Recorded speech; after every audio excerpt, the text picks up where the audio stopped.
Tonight, the so-called Free Gaza movement is reportedly sending 2 more ships in another attempt to break Israel and Egypt's blockade of the Gaza Strip. Now, the movement's first attempt to break the blockade failed when Israeli commandos boarded one of the vessels and killed 9 of the activists on board. Now, here's what Israeli Prime Minister Benjamin Netanyahu had to say about the incident earlier today. This wasn't a love boat. This was a hate boat. These weren't pacifists, they weren't peace activists. These were violent supporters of terrorism. Now, although the international community is condemning Israel, research by the Middle East Media Research Institute proves that Netanyahu is correct. Now, it suggests that the passengers on board sought deliberately to provoke Israel and were prepared to martyr themselves for this cause.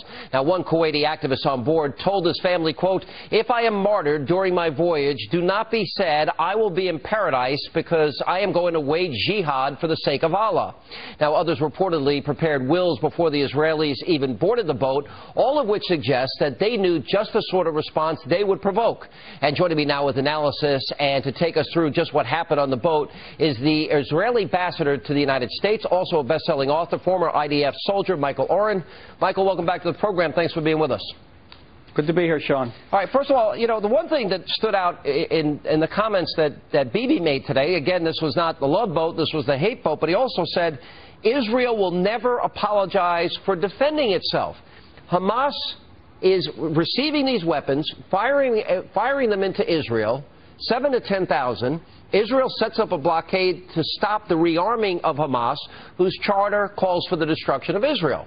Why is there worldwide condemnation when Israel is only clearly just defending himself against a terror group?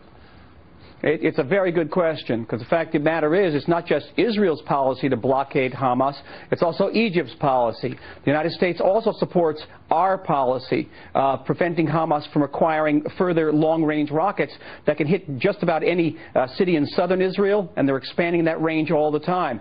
It's a good question. All right, Michael, let's go through. We have some brand new video tonight that I want to put up on the screen for our audience to take a look at. The rioters, you can see before the commandos even got on the ship, you can see right there on the video here, they were preparing for the soldiers to board, you know, wielding, you know, metal poles and swinging them around as we see in the video. We've got other new video of the rioters waiting for the soldiers to board and then swinging the poles and glass bottles and slingshots over the edge of the ship. I mean, it couldn't be any more evident or clear that they were there for that purpose. They don't look like peace activists to me. Your reaction? Well, if your viewers will look on YouTube, they'll see an earlier video taken before these so-called activists got on the ship, and they are chanting the Islamic equivalent of "death to the Jews, death to the Jews." The organization that sent them, known by the initials IHH, has been linked by the CIA and by other international intelligence agencies as a extreme Islamic group with links to Al-Qaeda and other terrorist organizations. It's even been linked, Sean, to the 1999 attempt to blow up Los Angeles airport. You know, I think the best point that Prime Minister Netanyahu made at his press conference today is, you know, what would any other country do? What would America do if rockets were being fired into their cities? You know, how would America behave under similar circumstances? I've got to believe if one rocket were fired at any American city, any American school, any American hospital, any American town, that the response would be swift, it would be sure, and I doubt there'd be worldwide condemnation. There seems to be, and the phrase that Bibi used today is Israel is guilty prior to being proven guilty. Why is there that attitude worldwide? Is there a strain of anti-Semitism in your view? Well, let me first say that I couldn't agree with you more, with the Prime Minister's more. Can you imagine if members of the U.S. Coast Guard had to go onto a ship in which arms were being smuggled to violent entities around the United States trying to kill Americans, and the Coast Guard soldiers were met with clubs and knives and perhaps even weapons? How would they react to defend themselves? Well, why this is happening? I'm certain there's an element of anti-Semitism involved in it. There's a great prejudice against Israel, and there's a world out there that actually supports Hamas, including people who participated in this terrible flotilla. And people forget Hamas's charter, Hamas in charge of Gaza, calls for the destruction of the state of Israel. Let's go back to the videotape here as we see these rioters now, you know, as soon as the IDF agents, the commandos get on board the ship, throwing stun grenades, if you look at the video there, and plates at Israeli soldiers. We literally have video of soldiers being hit with metal poles and chairs on the deck of the ship, and video of a soldier being thrown over by some of the rioters here. I'm not really particularly sure. They're being hit with metal rods, as you can see. I mean, whacking and swinging. Now, tell us, originally the soldiers went in with what was the equivalent of a paintball gun. Explain that and how they then had no other choice but to switch to live ammunition.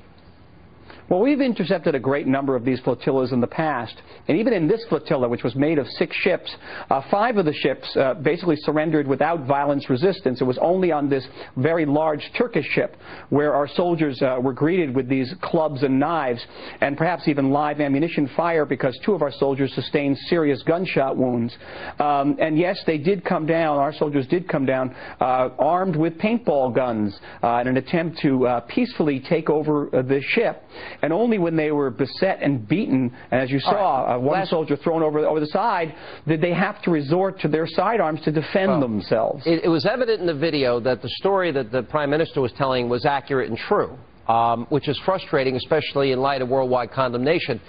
It seems like this was purposely provoked, that this was a strategy that was put in place, which tells me, and they have now stated, that they are going to now try and break this blockade once again.